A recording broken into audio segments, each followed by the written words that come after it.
안녕하세요. 월요일 아침 말씀 묵상 시간에 오신 여러분 진심으로 환영합니다. 이번 주는 2월달 마지막 주가 되겠습니다. 다음 주가 되면 3월인데요. 2021년 3월입니다. 참 시간 빠르죠. 시간이 빠른 것과 더불어 요즘 들어 요엘서에서 마지막 날, 여호와의 날에 대해서 묵상하다 보니 오늘날 우리에게 주어진 이 시간을 참 의미 있게 또 지혜롭게 사용하는 것이 중요하겠다라는 생각을 하게 됩니다. 어떻게 하면 의미 있고 지혜롭게 사용할 수 있을까 생각하다 보니 이 아침 시간이야말로 우리가 의미 있고 또 지혜롭게 사용할 수 있는 시간이 되겠다라는 생각을 했습니다. 왜냐하면 하나님의 음성을 먼저 듣고 시작하는 것이 정말 의미 있고 지혜로운 순간이기 때문이죠.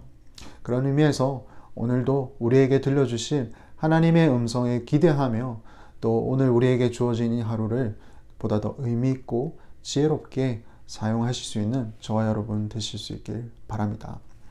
오늘 우리에게 주어진 하나님의 말씀은 요엘서 3장 1절에서 8절 말씀인데요. 제가 읽도록 하겠습니다. 요엘서 3장 1절에서 8절.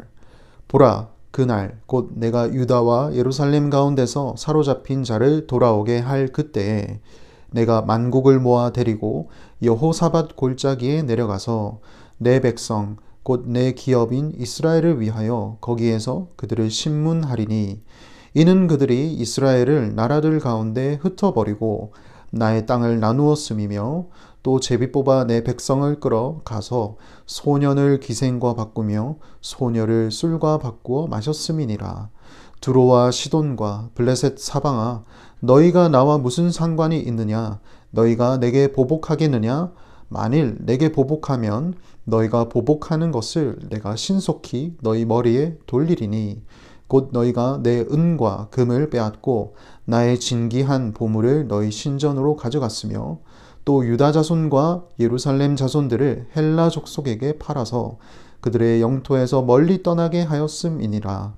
보라, 내가 그들을 너희가 팔아 이르게 한 곳에서 일으켜 나오게 하고 너희가 행한 것을 너희 머리에 돌려서 너희 자녀를 유다 자손의 손에 팔리니 그들은 다시 먼 나라 스바 사람에게 팔리라. 여호와께서 말씀하셨느니라. 아멘. 요엘서 1장과 2장에서는 하나님께서 유다 백성들을 향해 심판하겠다라고 예언하시죠. 메뚜기 재앙을 보내심으로 그와 같은 날이 곧 여호와의 날일 것이고 너희는 그때 그렇게 심판을 받을 것이다 라고 하나님께서 말씀하십니다. 뿐만 아니라 하나님은 당신의 백성들을 또 회복시켜 주시겠다라고 약속해 주십니다. 심판만 있을 것이 아니라 그날에는 하나님의 영이 그들에게 부어질 것인데 놀라운 일이 일어날 것이다 라고 하나님이 또 약속해 주십니다. 그리고 나서 3장에 들어오는데요. 이 3장에 들어와서는 여호와의 날에 이르러서 하나님의 백성인 유다를 괴롭혔던 만국에 대해서 하나님이 직접 심판하시겠다라는 내용인데요. 만국을 심판하고자 하는 하나님은 먼저 그들을 모아서 심문하겠다라고 오늘 본문에서 이야기를 합니다. 하나님이 이제 직접적으로 잘못을 고발하기 시작하는데요. 2절과 3절을 보시면 2절 내가 만국을 모아 데리고 여호사밧 골짜기에 내려가서 내 백성 곧 내 기업인 이스라엘을 위하여 거기에서 그들을 심문하리니 이는 그들이 이스라엘을 나라들 가운데 흩어버리고 나의 땅을 나누었으며 또 제비 뽑아 내 백성을 끌어가서 소년을 기생과 바꾸며 소녀를 술과 바꾸어 마셨음이니라. 만국이 하나님의 백성에게 행했던 잘못은 여기 나와 있듯이 그들을 흩어버린 죄입니다.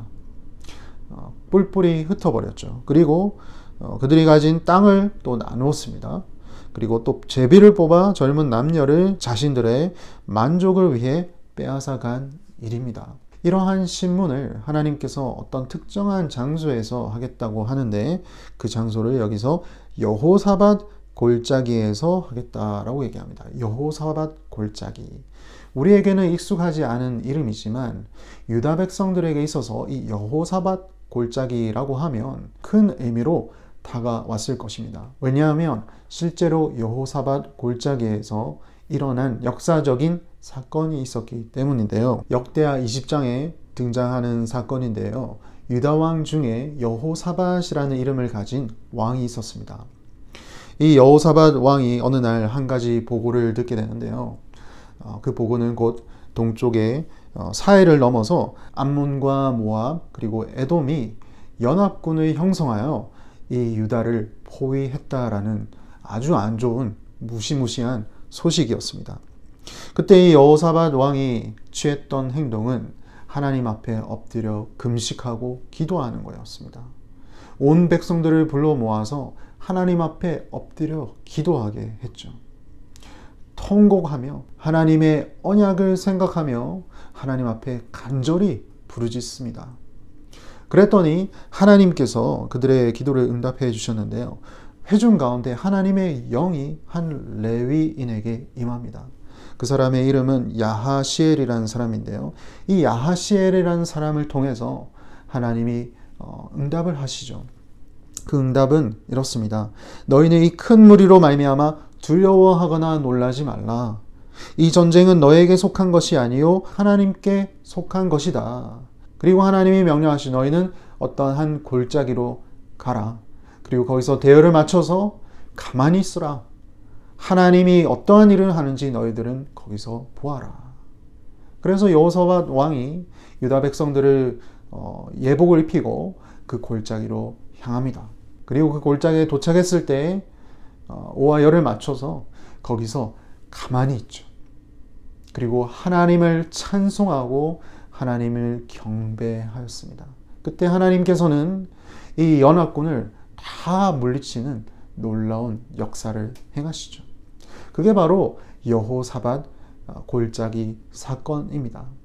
이 여호사밧이라는 이름 자체도 여호와께서 심판하신다, 여호와께서 재판하신다 라는 뜻을 가지고 있습니다. 그래서 이 요엘서를 통해서 하나님이 마지막 때에 만국을 여호사밧 골짜기에 모아서 심문하겠다라고 했을 때 이 유다 백성들에게는 하나님께서 직접 모든 일들을 다 행사하시겠다라고 이해를 하게 된 것이죠.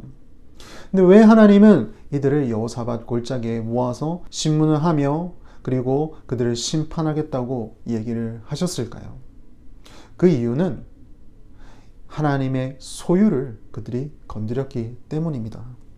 여기서 만국의 잘못을 고발할 때 하나님은 내 백성, 내 기업을 흩트리고 나누어 빼앗았다라고 이야기를 합니다.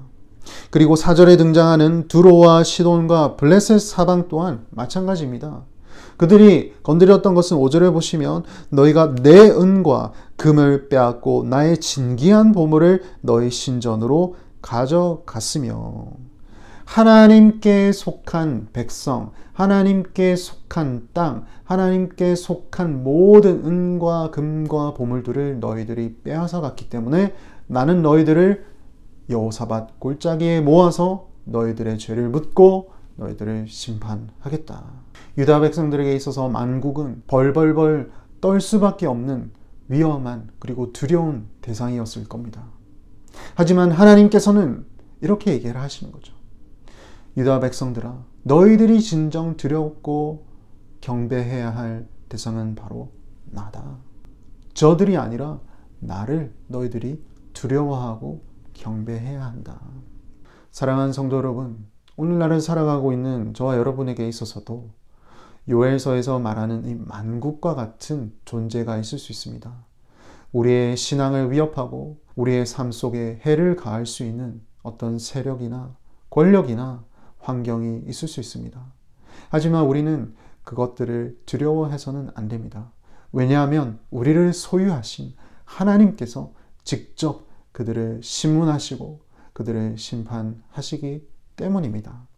그래서 오늘날 우리가 살아갈 때 우리가 할 수 있는 것은 여호사밧 왕이 유다 백성들과 함께 가만히 서서 하나님께서 하시는 일을 바라보며 하나님을 찬양하고 경배했던 것과 같이 우리 또한 하나님께서 우리를 위해서 하실 일들을 바라보고 기대하며 그 하나님을 두려워하고 경외하고 찬양과 경배를 올려드리는 일일 것입니다.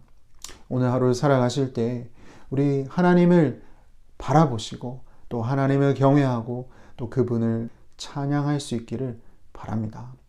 함께 기도하시겠습니다. 하나님 아버지 감사합니다.